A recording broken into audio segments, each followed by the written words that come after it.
Hi, we are Mint Crew. You can follow us on Instagram and we are Mint Crew. We're gonna do a powerful performance for you guys, and we can't wait to see you guys at Cheongwon. Heck yeah. We are Mint Crew. Hello, TOK family. We are here today with the one and only 5678. We are Mint Crew. So unfortunately, we couldn't have a Cheongwon competition and take another winner over to Korea. So instead, we brought the experience to you guys. So I'm gonna start off with a few Cheongwon questions for them. Where did you all meet for the first time? This is from Hey It's Viv J on Instagram. So basically, I created Mint in 2016, and then when it came to 2018, I started doing more auditions.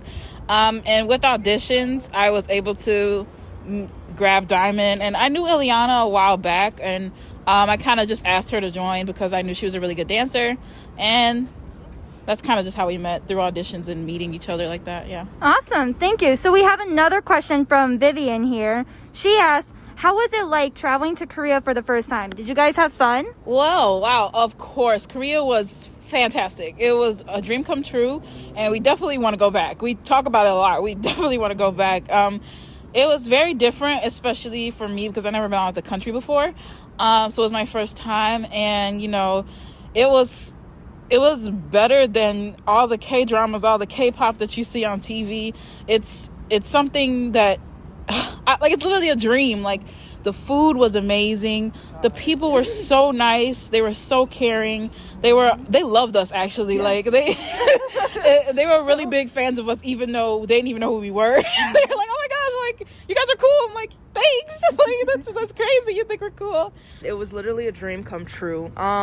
It's something that we've always talked about prior to going. You know, it's always been something that we've wanted to do, whether it was just a trip or a part of our like career goals, because, you know, a lot of us on the team really want to go out there and do more career-wise, professionally. So it was really fun.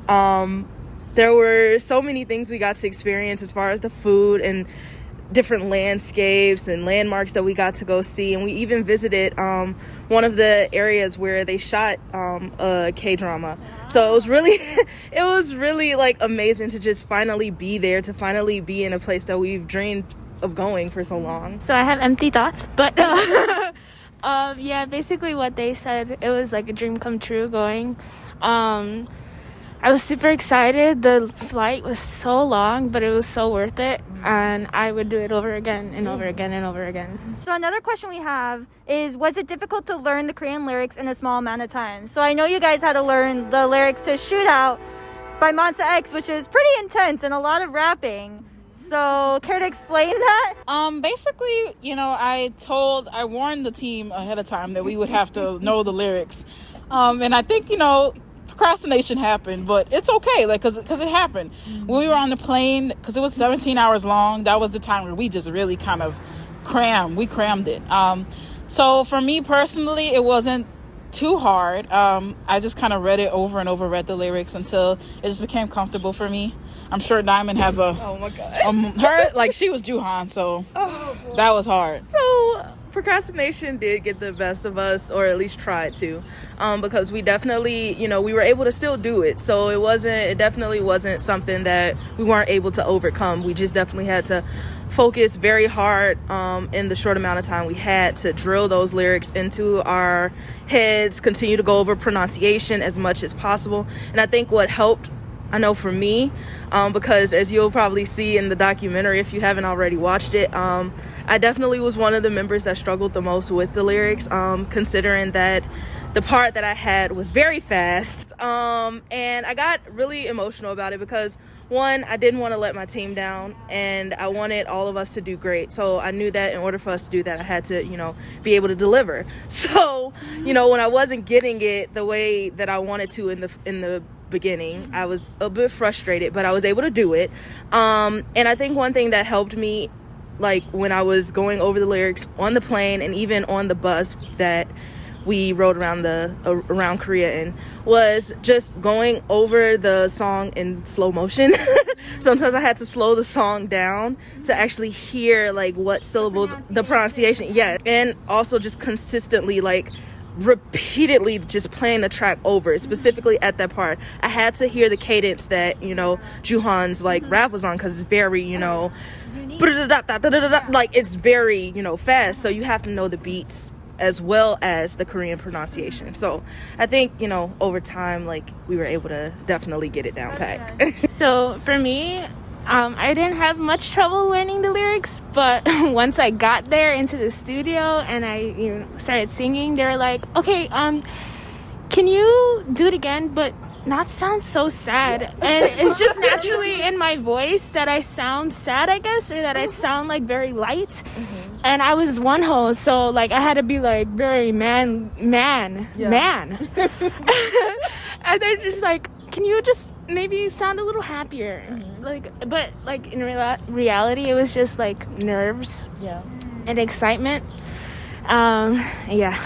So kind of connecting to learning the lyrics, this specifically for Diamond, do you remember like all the rap parts now? Like if you were to hear the song in this very moment right now, would you be able to go off?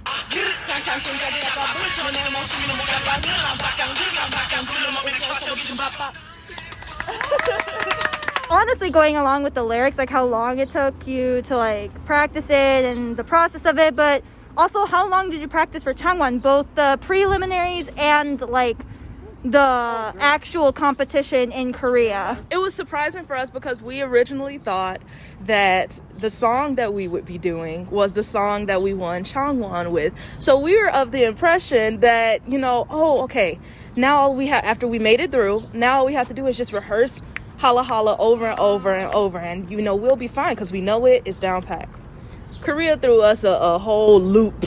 They said, can you all please change the song? And it was basically for our own good, because they knew what would be popular and what would get us where we need to be as far as in the competition there. They knew what was popular there.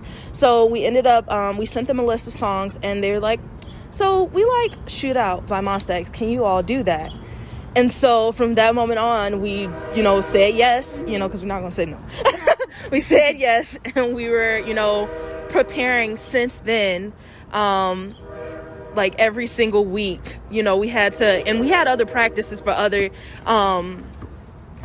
we had other practices for other performances and things, including that. So we definitely like had to squeeze in a bunch of practices all the way up until the time we had to leave for Korea.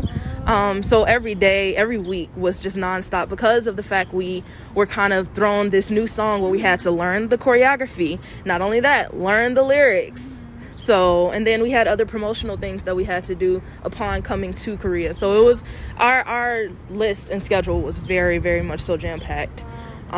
With preparing for all of this. If you can choreograph for any idol group, who would it be? Jimin. There's so many idol groups that I would love to choreograph, but in all honesty, I would love the opportunity to choreograph for ATEEZ. I would say ATEEZ. A little Cheongha moment.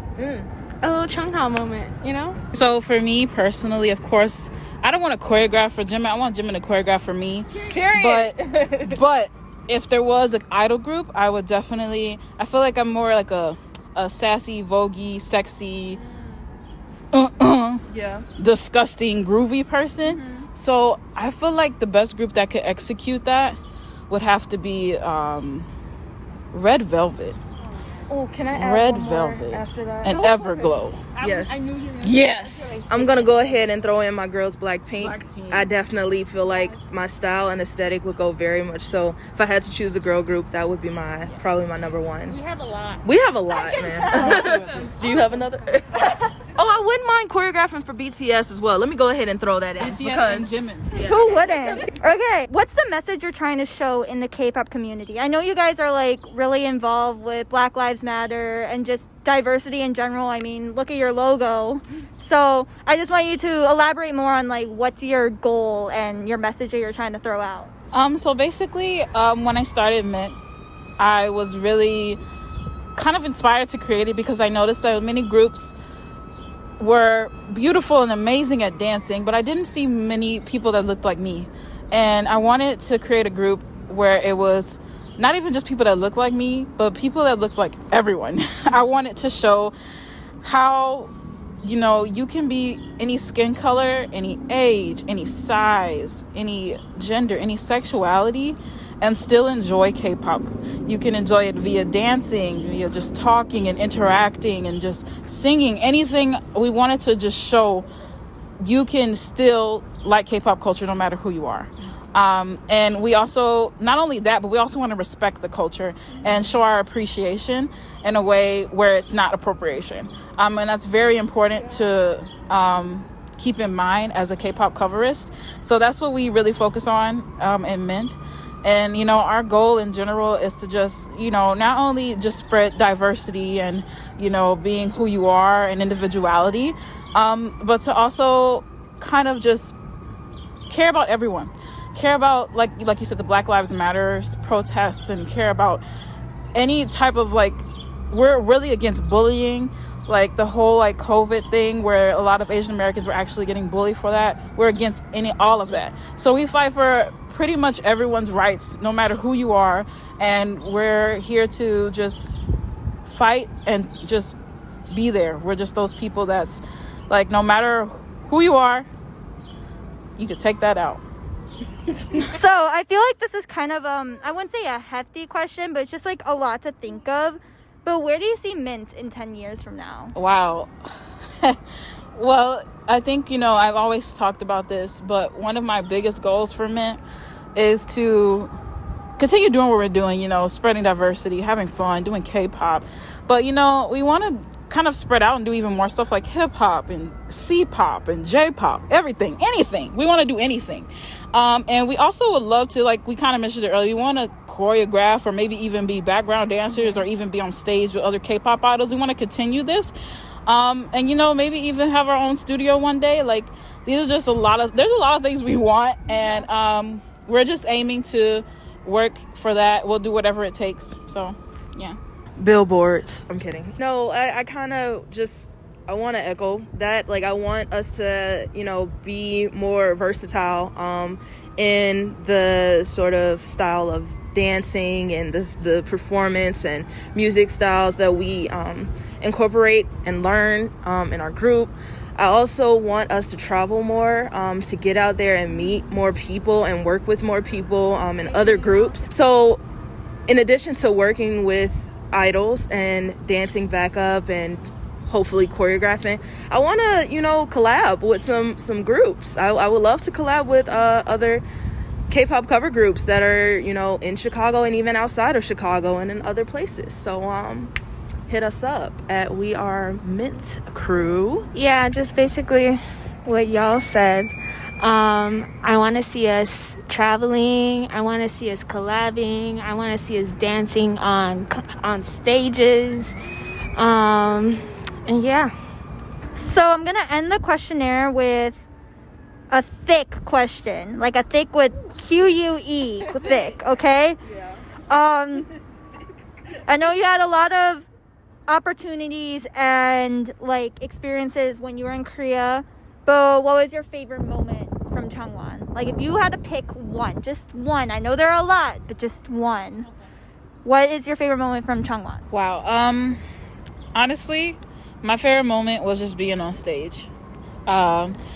It was a very memorable experience, not only just because of just being in Korea and performing, but it was just the feeling. Like, it was like I keep saying, it was a dream. It was like, am I actually here right now? Is this actually happening? And to just be in front of a crowd of people who love us no matter how we look and know how, like, they don't care. Like, oh, they're black. Who cares? Oh, they're Hispanic. Who cares? Like, it doesn't matter what you are. They were in love with us, and it just made me feel love. And I just had a great time on stage, and I would love to relive that. For me, in that same sort of spirit, I would say my favorite moment was being basically bombarded after the show by a bunch of fans. It was so sweet. It was literally the most amazing experience for me. And you know, when we first went there, like, I never expected to have that sort of support, like that large amount of love. Like I had some idea that, you know, people are gonna, you know, appreciate what we do, but to that extent, it was just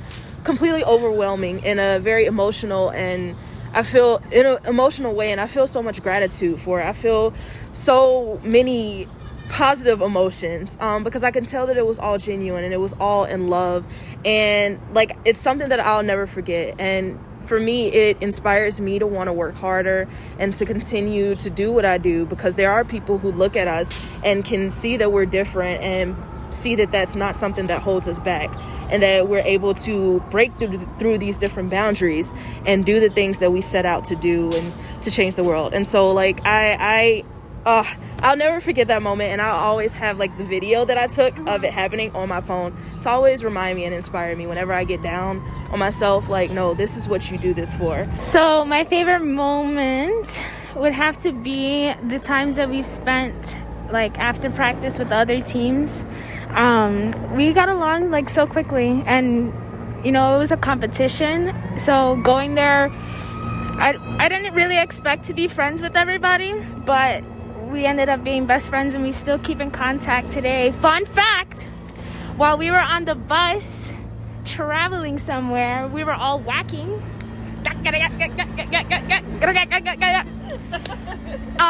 And if you watch the documentary and saw me with a broken back, y'all know why. Because we were having too much fun. Too much fun. Okay, that is all we have for our questions today for Mint. Any last goodbyes? Anything to your fans per se? I would say just make sure to keep a lookout on our YouTube, Twitter, Facebook, Amazer, Instagram, TikTok, every social media you could think of, Discord. We got everything you could think of, and all of it is at We Are Mint Crew, MINT. We Are Mint Crew. So just check us out. We recently released a cover, and we also have another cover coming out, so please be on the lookout for those, and continue to support us, and we'll continue to love and support you all and provide you guys with content. And thank you for listening to this interview. Yeah, kind of just echoing all of that. Just want to continue to let you all know that we love you. We always want you all to do what you set your mind out to do, and never let anybody else tell you that you're not capable, because you definitely are. And always remember that. And if you don't believe in yourself, please know that we believe in you. So yeah. Thank you for supporting us, and keep a lookout. I don't know what to say after that. Keep a lookout for us, and we love you. Bye.